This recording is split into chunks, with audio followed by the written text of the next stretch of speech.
Good morning friends, welcome to live steno classes. अगर आप channel पर नए हैं, चैनल को सब्सक्राइब करें, बेल आइकन जरूर दबाएं।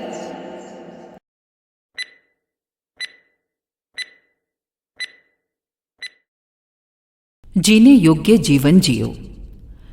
धिक्कार है उस जिंदगी पर जो मक्खियों की तरह पापों की विष्ठा के ऊपर भिनभिनाने में और कुत्ते की तरह विषय भोगों की जूठन चाटने में व्यतीत होती है।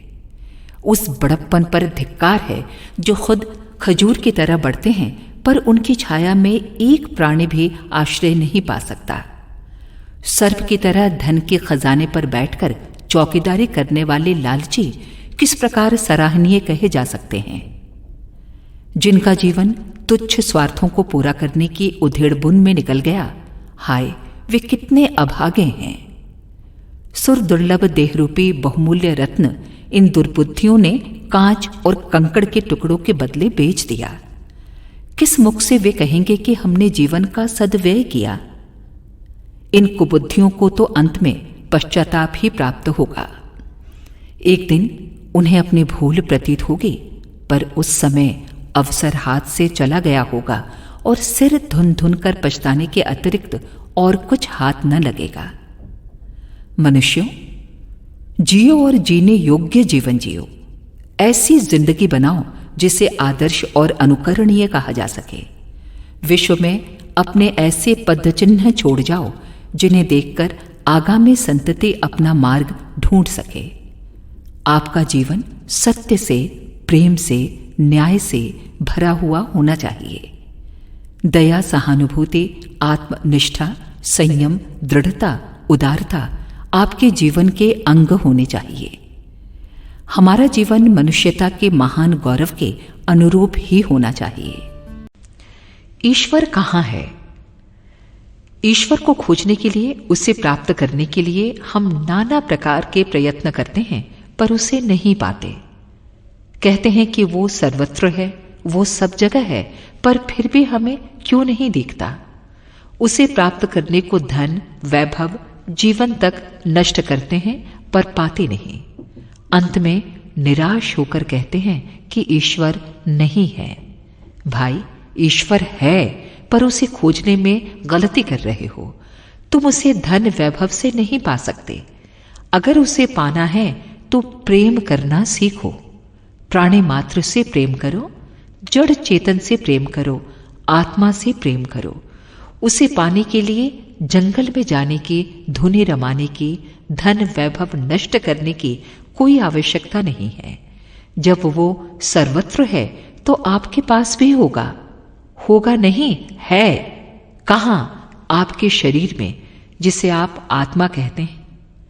क्या आपने कभी अपनी आत्मा की आवाज पर ध्यान दिया है? नहीं।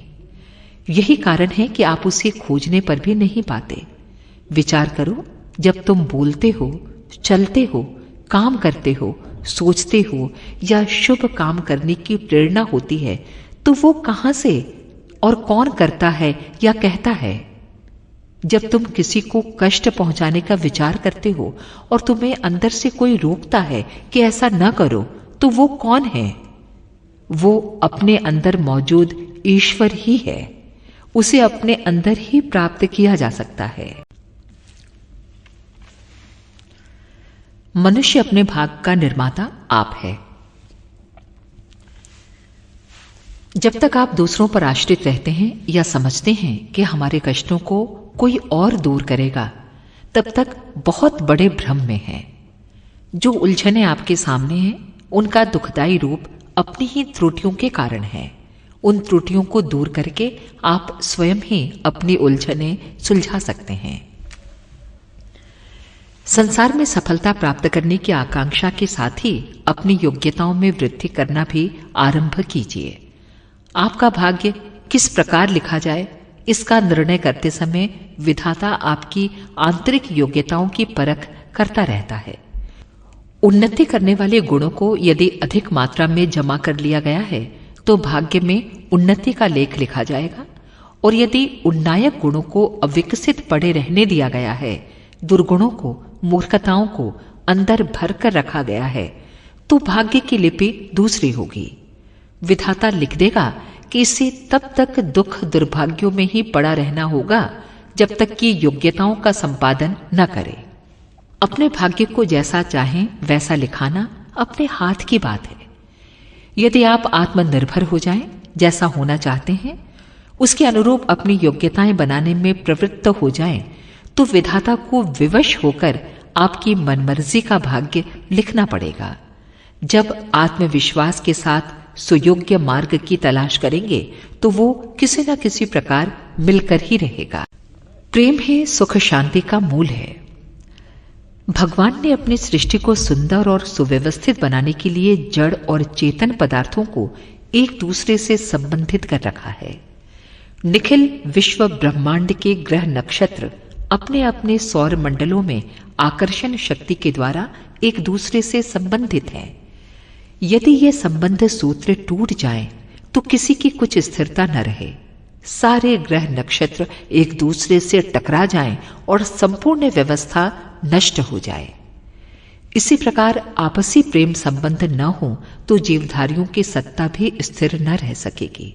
जरा कल्पना तो कीजिए, माता का बालक से प्रेम न हो, पति का पत्नी से प्रेम न हो, भाई का भाई से प्रेम न हो तो कुटुंब की कैसी दयनीय अवस्था हो जाए। ये भ्रातृभाव स्नेह संबंध नष्ट हो जाए तो सहयोग के आधार पर चलने वाली सारी सामाजिक व्यवस्था पूर्णतया नष्ट भ्रष्ट हो जाए। सृष्टि का सारा सौंदर्य जाता रहे। हर एक प्राणी के हृदय में प्रेम की अजस्र धारा बह रही है। यदि हम सुख शांति और संपदा पसंद करते हैं तो आवश्यक है कि प्रेम भाव को अपनाएं। दूसरों से उदारता, दया, मधुरता, भलमनसाहत और ईमानदारी का बर्ताव करें। जिन लोगों ने अपने जीवन नीति प्रेममय बना रखी है वे ईश्वर प्रदत्त मानवोचित आज्ञा का पालन करने वाले धर्मात्मा हैं। ऐसे लोगों के लिए हर घड़ी सतयुग है। चूंकि वे स्वयं सतयुगी हैं इसलिए दूसरे भी उनके साथ सतयुगी आचरण करने को विवश होते। हृदय मंदिर के अंदर संतोष। जब कभी किसी दुखद घटना से तुम्हारा मन खिन्न हो रहा हो, निराशा के बादल चारों ओर से छाए हुए हों, असफलता के कारण चित्त दुखी बना हुआ हो, भविष्य की भयानक आशंका सामने खड़ी हुई हो, बुद्धि किंग कर्तव्य विमूढ़ हो रही हो, तो इधर उधर मत भटको। उस लोमड़ी को देखो, वो शिकारी कुत्तों से घिरने पर भागकर अपनी गुफा में घुस जाती है और वहां संतोष की सांस लेती है। ऐसे विषम अवसरों पर सब ओर से अपने चित्त को हटा लो और अपने हृदय मंदिर में चले जाओ। बाहर की समस्त बातों को बिल्कुल भूल जाओ। पाप तापों को द्वार पर छोड़कर जब भीतर जाने लगोगे तो मालूम पड़ेगा कि एक बड़ा भारी बोझ जिसके भार से गर्दन टूटी जा रही थी उतर गया है और तुम बहुत ही हल्के रुई के टुकड़े की तरह हल्के हो गए हो। हृदय मंदिर में इतनी शांति मिलेगी जितनी ग्रीष्म से तपे हुए व्यक्ति को बर्फ से भरे हुए कमरे में मिलती है। कुछ ही देर में आनंद की झपकियां लेने लगोगे। हृदय के इस सात्विक स्थान को ब्रह्मलोक या गोलोक भी कहते हैं, क्योंकि इसमें पवित्रता, प्रकाश और शांति का ही निवास है। परमात्मा ने हमें स्वर्ग सोपान सुख प्राप्त करने के लिए दिया है, किंतु अज्ञानतावश मनुष्य उसे जान नहीं पाते। बादलों की तरह बरसते रहो। जो न तो खुद खा सकता है और न दूसरों को दे सकता है, चाहे वो करोड़पति ही क्यों ना हो, मामूली गरीब आदमी से उसमें कुछ विशेषता नहीं है। उचित अनुचित तरीकों से पेट पर पट्टी बांधकर जो धन जोड़ा गया है वो उसके किसी काम ना आएगा। उसका उपयोग तो दूसरे ही करेंगे। वो मनुष्य बुद्धिमान है जिसने अपना धन शुभ कर्मों में खर्च कर दिया है। असल में वो बरसने वाले बादलों के समान है, जो आज खाली होता है तो कल फिर भर जाएगा। मिलनसारी, भलमनसाहत का व्यवहार और दूसरों के हितों का ख्याल रखना, ये ऐसे गुण हैं जिनसे दुनिया अपनी हो सकती है। संसार उनको भुला नहीं सकता जो अपने से छोटे और बड़ों के साथ शिष्टता का व्यवहार करते हैं। कटुभाषी और निष्ठुर स्वभाव के मनुष्य का जीवन लोहे और काठ की तरह नीरस होता है, चाहे वे भले ही आरी की तरह तेज हों। जिस कर्महीन मनुष्य को इतने लंबे चौड़े विश्व में हंसने और मुस्कुराने योग्य कुछ दिखाई नहीं देता और सारे दिन कुड़कुड़ाता रहता है, उसे उस रोगी की तरह समझना चाहिए जिससे दिन में नहीं दिखता। बदमिजाज व्यक्ति के पास चाहे कितनी ही विद्या और संपत्ति क्यों ना हो, वो उस दूध के समान निकम्मा है जो गंदे पात्र में रखा होने से दूषित हो गया है।